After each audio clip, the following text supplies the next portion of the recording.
Girlfriend আছে কার কার দেখি হাত তোলো। মাশাআল্লাহ, সাহস আছে ওদের, বুকের পাটা আছে। হাত নামাও বেটা। এই গার্লফ্রেন্ড বয়ফ্রেন্ডের সাথে আমাদের কোনো সম্পর্ক, আমরা বিয়ে করব। কি করব? বিয়ে করব। চেয়ারম্যান সাহেব বিয়ে করাই দিন এগুলারে, আপনার দায়িত্বে দিয়ে গেলাম। এই গার্লফ্রেন্ড বয়ফ্রেন্ড এগুলো ইসলামের কালচার নয়। বিয়ের চেয়ে ভালো কাজ পৃথিবীতে হতে পারে। বিয়ে করতে গেলে বাপে বলে আগে নিজের পায়ে দাঁড়া।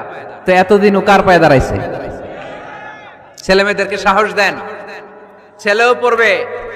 ওই যে একজন চিল্লান দিয়ে উঠছে, ওর কমন পড়ছে, কমন পড়ছে। মাশাআল্লাহ। গার্ডিয়ানরা যারা আছেন ওদের দুঃখ কষ্ট একটু বুঝছেন আপনারা, মিলাই দিয়েন ওদেরকে, বিয়ের পিড়িতে বসায় দিয়েন। বিয়ে থেকে